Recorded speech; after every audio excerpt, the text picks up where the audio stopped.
que,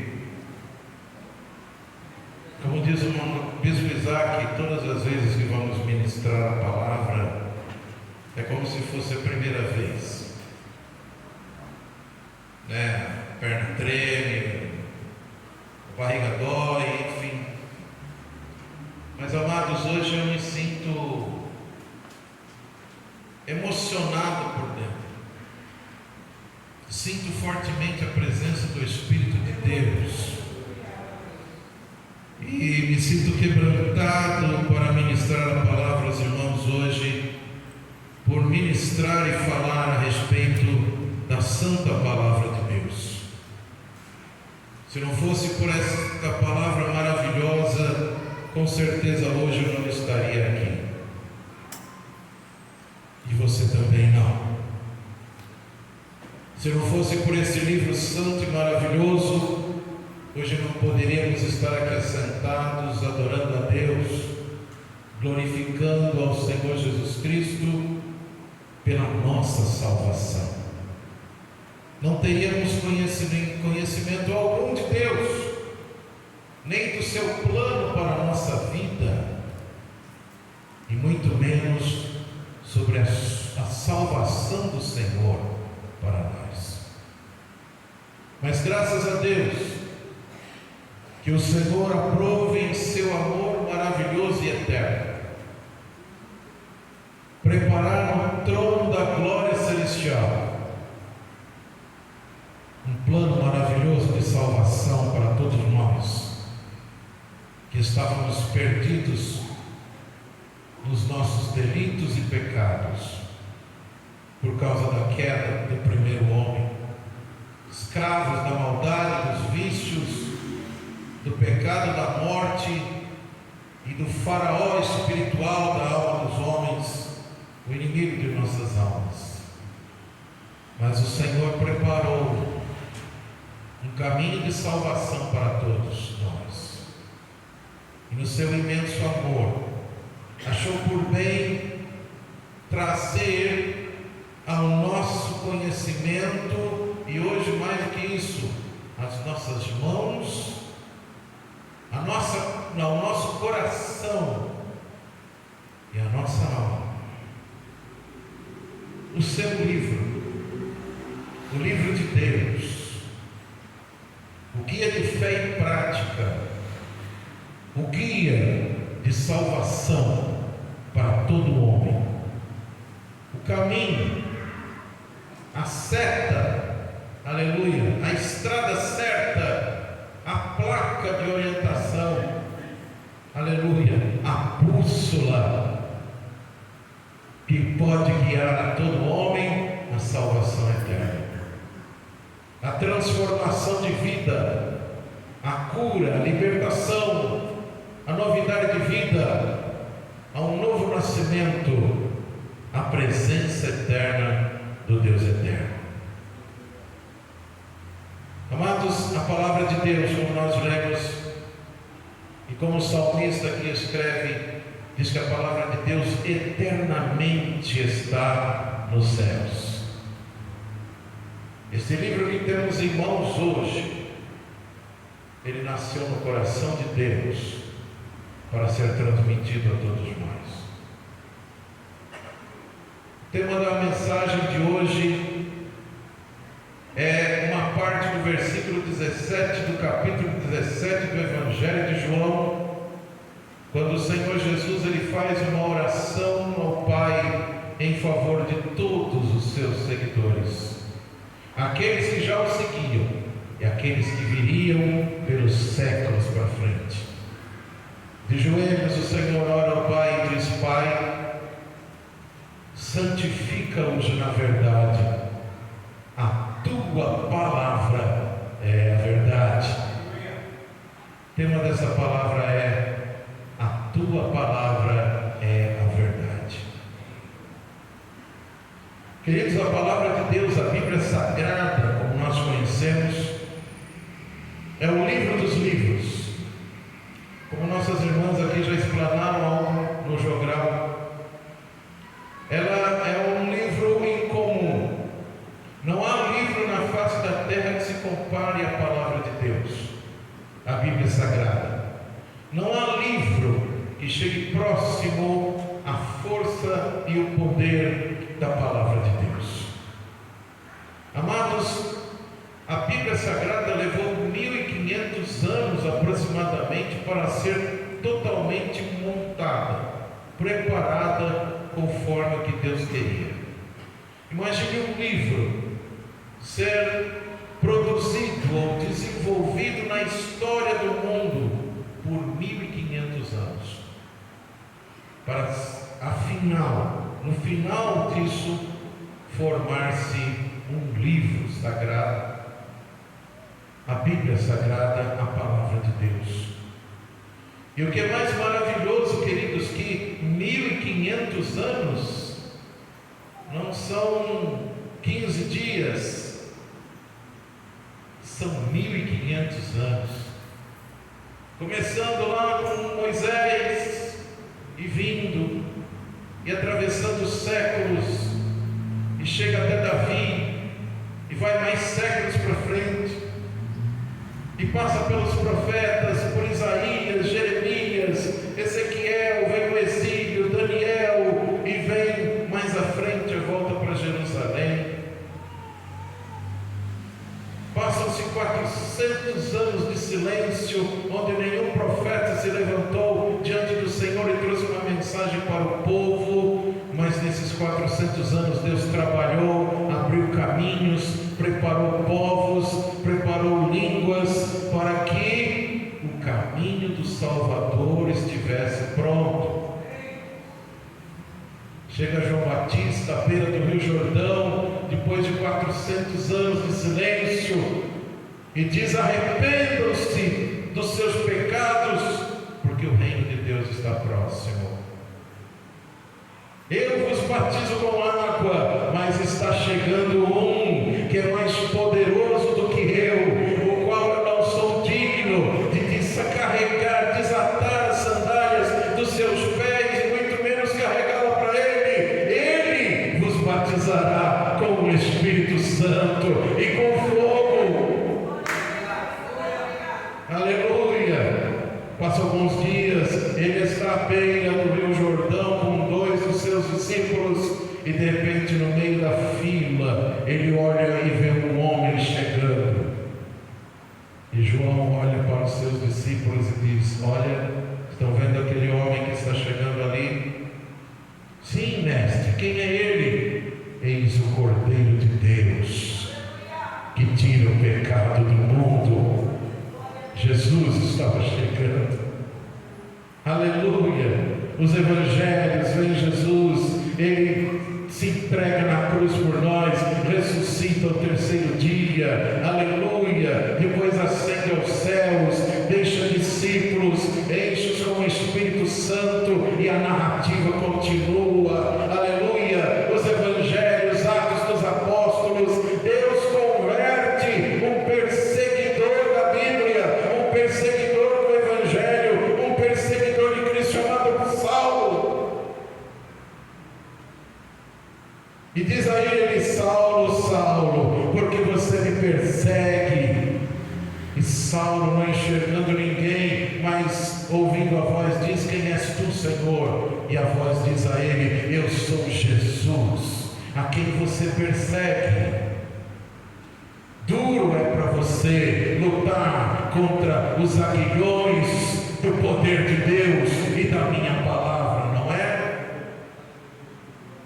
O que queres que eu faça, Senhor? Vá para Damasco, fique na casa de um homem chamado Simão. Judas é Simão. Fique lá na casa dele. Vou chamar um homem de Deus, um servo meu chamado Ananias. Ele irá lá, vai orar por você. As escamas que estão nos teus olhos vão cair no chão. Você vai ser cheio do meu Espírito Santo, e a partir de agora você vai ser um pregador do meu evangelho. Você vai ser um pregador da minha palavra, Paulo. E Paulo foi transformado de Saulo em Paulo, e foi o homem que Deus escrever, para proclamar o Evangelho e escrever mais de metade do Novo Testamento da Bíblia e levar o Evangelho a todo o mundo antigo e até a capital do mundo, Roma. No ano 70 depois de Cristo, aproximadamente, um grupo de irmãos, servos de Deus, ungidos do Senhor, se reúnem então e oram e diz: aqui estão os escritos, aqui estão os rolos dos livros sagrados, aqui está desde Gênesis, Êxodo, Números, Levítico, aqui está os Salmos, aqui está os livros poéticos, aqui está o rolo do livro dos profetas, aqui estão os evangelhos. Pois bem, vamos orar ao Senhor, e se esses escritos todos são santos, inspirados pelo Espírito Santo de Deus, vamos reuni-los em um só livro. E depois de 1500 anos surgiu o livro sagrado, o livro de Deus, a Bíblia Sagrada, Velho e Novo Testamento. Aleluia! A princípio as Escrituras eram escritas em pergaminho, em papiro, porque era o material usado no Egito para se escrever. Papiro era uma planta que nascia na beira do rio Nilo. Eles a cortavam, abriam, secavam ao sol, passavam com que um material nelas para aderir, e aquilo virava como que um papel. Por isso, papiro, papel, e naquilo era escrito. E os primeiros escritos da palavra foram no papiro. Moisés começou a escrever. Passou-se os séculos. Na época dos gregos, na cidade de Pérgamo, surge então o pergaminho, que era de couro de cabra, material mais resistente, em que então eram copiados as Escrituras. E depois, queridos, de 1500 anos, surge a palavra como nós a conhecemos. 1430, surge uma invenção na Alemanha chamada de prensa, que eram encaixes, eram códices que montavam um material num papel e ali saía tudo escrito. Era a prensa de Gutenberg. E o primeiro livro que Gutenberg colocou na prensa para imprimir na prensa para todo mundo foi a Bíblia Sagrada. Aleluia! Eu quero falar um pouquinho para vocês hoje em minutos a respeito da palavra eterna, a palavra vitoriosa e a palavra viva. Aleluia! Como eu já disse, a Bíblia levou 1500 anos para ser compilada. E é maravilhoso saber que nesses 1500 anos, o que foi escrito da palavra de Deus, nenhum livro da palavra de Deus contradiz um ao outro. As mensagens foram escritas em tempos diferentes, em épocas diferentes, em séculos diferentes, mas Deus usou os seus 40 escritores bíblicos, tomando-os e iluminando-os pelo seu Espírito Santo, para que aquilo que eles escrevessem na sua liberdade, da sua condição literária de escrever, mas tudo que escreveram aquilo que Deus queria que eles escrevessem. E vários deles escreveram profecias e tantas outras revelações do Senhor, nem mesmo sabendo do que se tratava o que estava escrevendo, mas escreveram. E Deus foi formando a sua palavra para levar ao mundo a sua mensagem. Nenhum livro da Bíblia contradiz um ao outro. E eu não vou tomar tempo nisso, mas se você perceber, o Novo Testamento não contradiz o Velho Testamento, e o Velho Testamento não contradiz o Novo. E muita resposta que você não acha no Velho Testamento, você acha no Novo. E às vezes você não acha no Novo, você vai ler o Velho Testamento e ali você encontra a resposta. A Bíblia explica a própria Bíblia. Se quiser anotar isso daí é coisa de escola teológica. A Bíblia explica ela mesma. Aleluia. Glória a Deus. A Bíblia não deixa dúvida, queridos. A Bíblia fala de tudo. A Bíblia é maravilhosa. Ela não é apenas um livro religioso, ela é um livro de vida. É um livro que transmite vida. É um livro que transmite esperança. É um livro que transmite cura. É um livro que transmite Deus. Transmite salvação. Aleluia. Foram épocas diferentes que cada um escreveu. Foram momentos econômicos, políticos, sociais totalmente diferentes, mas a mensagem sempre foi coerente uma com a outra.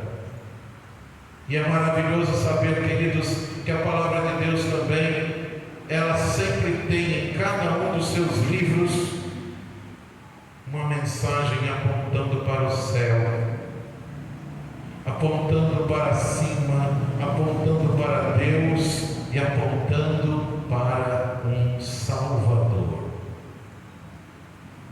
Aleluia! Sempre há algo em meio aos livros da Bíblia em que você vai encontrar menção em um Salvador, em um agir de Deus para a salvação do povo, algo profético, algo presente, algo para frente, mas ele sempre está apontando para algo e para alguém. A Bíblia é um livro eterno. Nenhum na face da terra, como eu já disse, se compara a ela. Não há um livro na face da terra que se compare à palavra de Deus. Não há um escrito na face da terra que faça o que a palavra de Deus faz. Aleluia! Estamos em 2024, pulando para 2025, e a palavra de Deus é tão atual quanto ela era no ano 700 antes de Cristo. Ela é viva, ela é tremenda, ela é eterna. Por isso o salmista, mesmo quando a Bíblia ainda não era totalmente compilada, aleluia, aquilo que o salmista já tinha no coração, na alma, talvez em mãos, ele já dizia: Senhor, eternamente a tua palavra permanece nos céus. Não é da terra, não é daqui. Alguém pode dizer: ah, mas a Bíblia Sagrada foi escrita por homens. Sim, concordo. Ela não poderia ser escrita por anjos, porque Deus não deixou. E ela também não poderia ser escrita por uma academia. Tinha que ser por homens. Entenda uma coisa, queridos: Deus usa homens para salvar os homens. Assim como o inimigo usa homens para levar outros homens à perdição, Deus usa homens para levar os homens à salvação eterna em Cristo Jesus. E isto é através da palavra de Deus. Aleluia! Deus inspirou, como eu já disse, esses 40 escritores bíblicos para prepararem a palavra de Deus. A palavra de Deus está repleta de livros históricos, livros poéticos, livros proféticos. Tudo isso forma a maravilhosa palavra de Deus, a Bíblia Sagrada. e ela permanece por séculos. E aqui, queridos, também eu quero dizer uma coisa: a palavra de Deus, por ser a palavra eterna, a palavra do Deus Todo-Poderoso, ela não pode ser derrotada.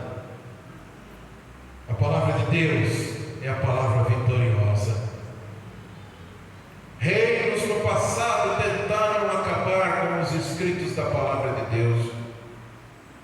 Na época em que os gregos tomaram a terra e a sua cultura invadiu vários países que eles conquistaram, muitos queriam fazer com que a cultura grega entrasse nos templos dos irmãos judeus. E lembre-se que o Velho Testamento, ele está ligado também à Torá dos judeus. A Torá dos judeus é o nosso Velho Testamento. Os livros da lei, os livros históricos, os livros poéticos, os livros dos profetas e os salmos. Era a Bíblia dos judeus. Queriam mudar a cultura dos judeus, queriam transformá-los em gregos também. Mas Deus levantou alguns homens de Israel, de Judá, e não permitiram que eles fossem helenizados, como era costume chamar aqueles que obedeciam aos gregos. Mas é uma coisa maravilhosa, queridos. Nesse período em que os gregos dominavam o mundo, a cultura deles dominava o mundo, várias sinagogas dos judeus também se espalharam pelo mundo. E com isso também as escrituras foram espalhando pelo mundo. E surgiu um grupo de pessoas que achou por bem traduzir o Velho Testamento, que era a Bíblia dos judeus, do hebraico para o grego. Que coisa boa!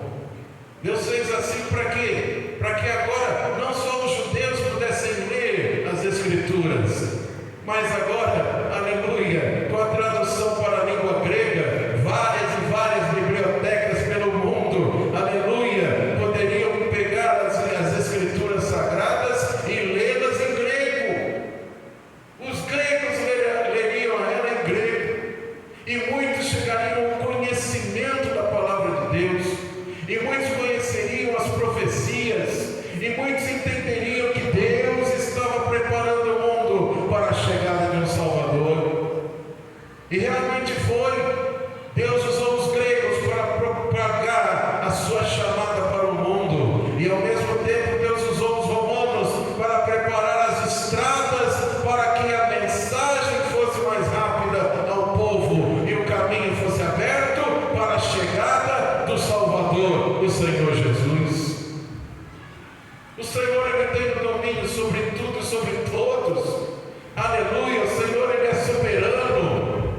O nosso Deus é soberano. Ele guia toda a terra, aleluia, do jeito que Ele quer e para o que Ele quer. Deus preparou o mundo para a chegada do Messias, o Senhor Jesus. Preparou tudo. E até mesmo as Escrituras se espalharam pelo mundo, na linguagem do mundo. Aleluia, glória a Deus. Por isso a palavra de Deus, ela é eterna. Mas a palavra de Deus também, queridos, ela é vitoriosa. Por quê? Porque muitos combateram contra ela. Depois que o Senhor Jesus subiu aos céus, e a igreja então começou a sua jornada, movida pelo Espírito Santo e pelas mensagens e pelos ensinamentos do Senhor Jesus através dos apóstolos. A igreja começa a crescer, a igreja começa a crescer na Palestina, começa a crescer em Jerusalém, ela começa a se espalhar por Samaria, ela começa a se espalhar pelo Oriente, ela começa a se espalhar pelo mundo, até que vem os imperadores romanos e começam a perseguir a igreja, começam a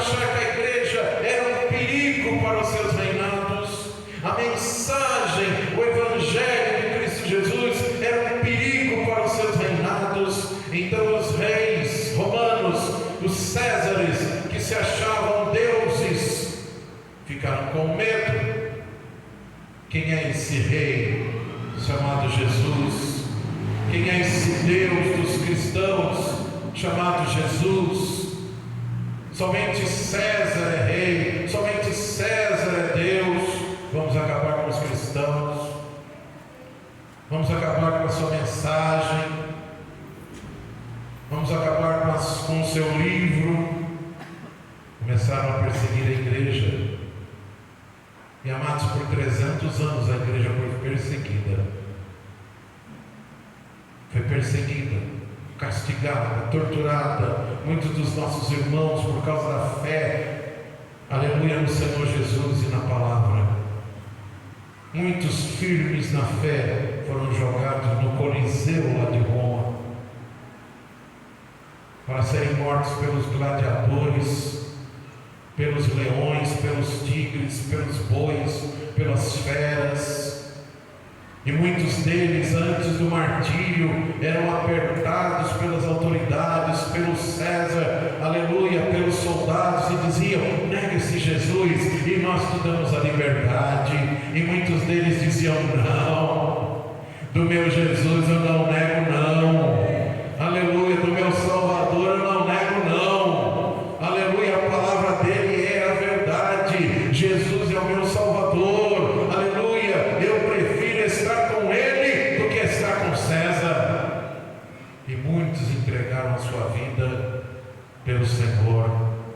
Mas curiosamente, queridos, quanto mais cristãos morriam, aleluia, mais romanos se convertiam ao Evangelho de Jesus. E por fim de 300 anos, o Império Romano, em vez de destruir os cristãos, sucumbiu diante da Igreja de Jesus. Constantino, um dos últimos imperadores romanos, foi para uma batalha e teve um sonho, uma visão de que via uma cruz no céu, e uma voz lhe dizia: por essa cruz eu te darei a vitória. E ele foi para a guerra e venceu a guerra. E ele lembrou-se da cruz. E dizem que ele se arrependeu e se entregou a Cristo. E ali a igreja parou de ser perseguida e se tornou a religião oficial do Império Romano. Mas com o passar do tempo, queridos, a mistura da igreja com o Império Romano fez com que surgissem os papas romanos, a igreja romana. E na Idade Média, aleluia, entre mais ou menos 1300 a 1430, 1470, naquela idade chamada Idade das Trevas, a igreja não permitia que um membro da igreja como eu e como você pudesse ter uma Bíblia na mão para ler em casa. Tinha que ir à igreja e o sacerdote ministrava ali aquele culto religioso para todo mundo. E às vezes o povo era da Alemanha, era da Inglaterra, era da Holanda, enfim. E o sacerdote ministrava um trecho da palavra ali da Bíblia para aquele povo em latim, que era o idioma dos romanos. Imagina um holandês tentando entender latim no culto, na igreja. O povo saía vazio e voltava vazio, porque não entendiam. E quando iam perguntar alguma coisa ao sacerdote, ele ensinava o quê? Os dogmas romanos, não o que estava na Bíblia. Aleluia! E a igreja estava sofrendo com isso. A igreja estava em momentos terríveis com isso. Mas, aleluia, um dia Deus levanta um homem chamado Martinho Lutero, monge da igreja romana na Alemanha. Ele ganha uma Bíblia de presente de um padre amigo dele. E ele começa então a ler as Escrituras, e de repente ele se depara com o primeiro capítulo da Epístola de Paulo aos Romanos, aleluia, no capítulo 1 ali, no versículo 17, ele lê o seguinte verso: porque a justiça de Deus se revela no Evangelho. E ele ficou perplexo com aquilo. E o Espírito Santo começou a abrir os seus olhos para a palavra, para ver que a fé, que o justo viverá pela fé. A fé em quem? A fé em Jesus Cristo, pelo qual caminho? Pela